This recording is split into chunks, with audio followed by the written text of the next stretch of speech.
washed insects that have been found where they've been burned into the wheat, as if some sort of microwave comes along.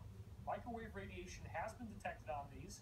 They've noticed weird molecular formations of minerals in the soil that wouldn't normally form, but are very highly crystallized.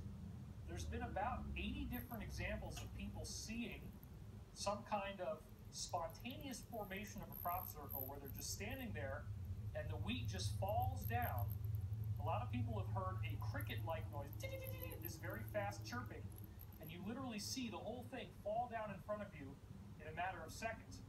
Another thing that's really bizarre about crop circles is that some of them have layers, meaning that you'll have a layer that's going in one direction, then another layer that goes at a very different angle, and then another layer that goes at a different angle, and there can even be as many as 4, 5, or 6 layers deep, which means that each individual stalk of wheat is part of a matrix of other stalks that gets pushed down in one direction, then maybe 80% of them are left behind, and you have another 10 or 20% that get pushed down another direction, singled out one by one, another layer gets pushed down. There's no way that normal people could do this. Yes, there have been groups like Team Satan, and the original debunking story was Doug and Dave, these two drunk Englishmen that stagger around in the field and just make these crop circles, but you can't take whole matrices of single grains and pop them in one direction with any technology we have now. That's the only way that these layered crop circles could be made. So it does appear that this is, as I've said in previous episodes, a very ancient phenomenon. There are reports of it going back to 800 AD with the Archbishop of Lyon in France, who actually issued an edict forbidding people from taking grain out of crop circles because the farmers were getting angry. There was a group of people that got contacted and brought up by ETs that they were told, please let us make these crop circles, don't get angry, and if you don't get angry, then we'll give you good harvest and we'll make sure the weather stays good and your crops don't die. Then in the 1600s, we had Dr. Robert Plot, who actually watched formations being made on his land in southern England and drew diagrams of them. All this stuff, all this crop circle stuff shows this is a long-term phenomenon. It's very likely by the good guys, by the benevolent ETs. And we could go way, way into crop circles, a lot more than I'm going to do in this episode. The point is, we see microwaving of the nodes, the water heats up and it bends, doesn't break the stalk, there's no actual breakage, there's no mud on it or anything. We see weird mineralization in the ground. We have these eyewitnesses who've seen the crop circle just fall down right in front of them, sort of like an oriental fan being opened up.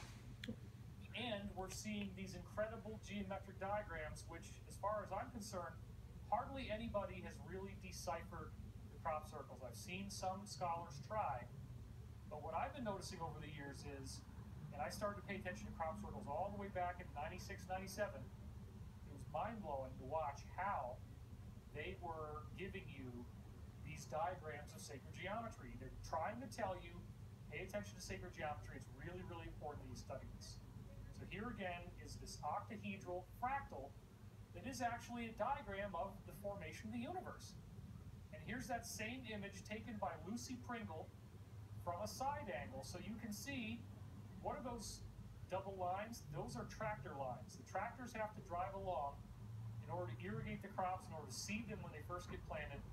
And where the wheels of the tractor go, no wheat is growing. But yet the crop circle makers, they act like those tractor lines aren't even there. It doesn't distort the geometry. Another thing that I only noticed by actually going out to England myself with a group was that some of these crop circles appear on a hill, and they're formed over the whole hill where you can't see from one side to the other because there's a hill in the way. You got to walk over the top. But then all of those geometric distortions that would make it kind of not look right from the ground, when you're up in an airplane, like they do with the helicopters or airplanes to take these pictures you're looking at, it looks fine. You can't tell that it's been printed onto a hill. So there's all kinds of amazing stuff with crop circles we can do, and probably in the future I'll do a really nice big guided tour of crop circle geometry, because there's so much that we could do with that, and it really does need to be told. So look out for that in the future. That'll give me an excuse to make some more episodes because I gotta fill up a lot of space here. There's 52 episodes a year. I don't get any time off. So let's go back into this now because here's the next one that just, oh my God, it blew my mind. I'm thinking about a super galaxy, right?